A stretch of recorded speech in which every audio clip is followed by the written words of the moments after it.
Juliet, I know we just spoke just a moment ago, and well, we need to also just express to the viewers that we have reached out to the other candidate for the position of Johannesburg Regional Chairperson, that is Loyiso Masuku, and we have tried to secure an interview with her just so that we can also just give her an opportunity to speak to us, and she has declined the offer at the moment, and however has said that she will be able to speak to us tomorrow. But we also need to talk about what she has managed to achieve. She's held two positions while in the city of Johannesburg, or rather as a member of the mayoral committee.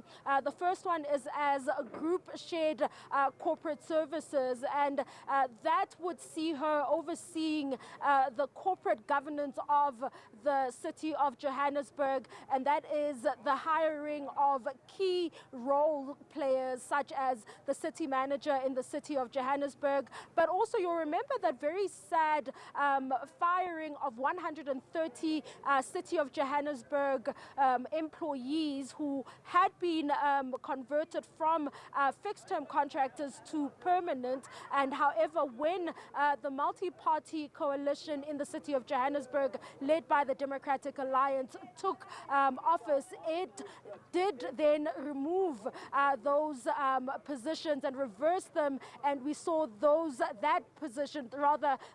issues being debated and discussed and becoming the discussion of the courts, and the positions were later then reinstated, and we saw the 130 employees being reinstated. We also saw her coming in at a very difficult time in the city of Johannesburg to take over as the MMC of Finance when the National Treasury was threatening to withhold conditional grants if certain financial challenges are not addressed in the city of Johannesburg. And we did speak to her when she took on that role, and she had vowed at the time to turn around the city's financial prospects. And that is the kind of candidate that the current mayor or the current chairperson for the Johannesburg region is going after. But we're joined by the provincial deputy chairperson, or the provincial chairperson, or Gauteng Premier. I'm not sure which hat you're wearing today, but you know, it's fine. You have really displayed, presented a very strong argument to the delegates over here, and also just championing the fact that the ANC needs to be very cognizant of the kind of leaders that they choose in order to take up office, and reminding the delegates that this is about the people of South Africa and the service to the people. Why did you feel it was important to do so? Well, where we are, maybe firstly let me start by thanking you for this opportunity and extend my warm greetings to our viewers. Where we are is the African National Congress. We need new ideas, we need new direction, but we need the highest form of discipline. But we also need to acknowledge that we've veered in a direction that South Africans feel that we must not take that direction. And for us to come back and be rooted within our people, we need to be honest with ourselves. Our conduct, our approach, the manner we deal with issues and the manner we attend to issues, it can't be business as usual. And therefore my rallying call to these delegates is to say, don't be persuaded to continue with the old. Be persuaded to change approach, but put our people at the center of all our issues. And that is why I spend a lot of time on the 8 critical issues that our people are going through, from unemployment, corruption, crime, immigration, education, health, because these are the issues that are preoccupying our people.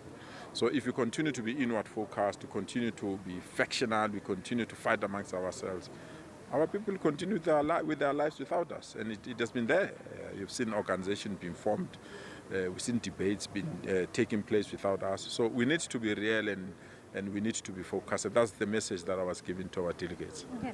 And now we've seen the ANC declining in the city of Johannesburg. I mean, right now we know that there is a coalition that is running the metro right now. And do you foresee any further declines in the upcoming elections? I mean, given the fact that you are naming these challenges and the unhappiness and the dissatisfaction of the electorate. That's why I want to go to the NGC.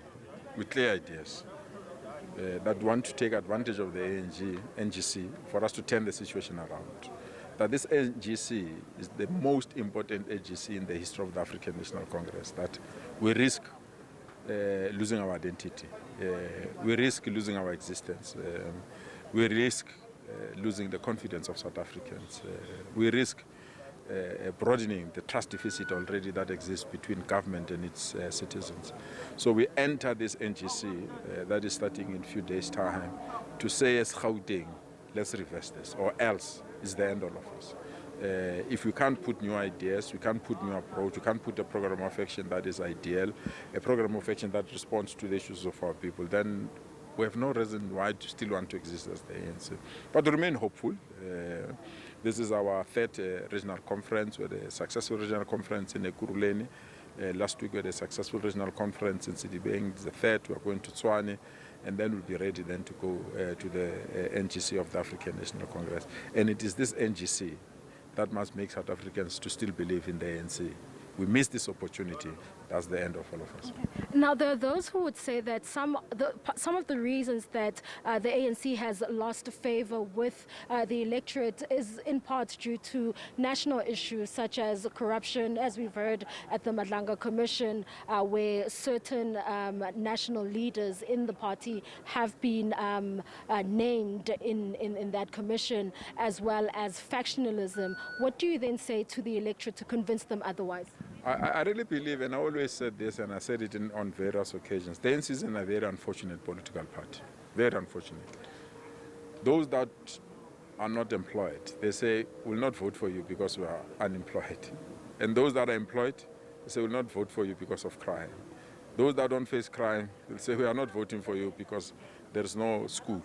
Those that have a school, we are not voting for you, there's no tar road. So the ANC must learn to satisfy everyone. And the ANC must change its message. And the ANC must be clear that we cannot meet all demands of our people. But in the ultimate end, if we do something, let's do it within the limit, within the budget, and ensure that we fulfill the obligation that we have. Because the issue of corruption, I've raised it here, that if we can't say it ends here, it will end us. So it's very important, therefore, that we fight corruption, but we must not forget that is small issues of children getting medication in our health centers. It's small issues of ensuring that if I have to apply for a driver's license, I'll get it on time.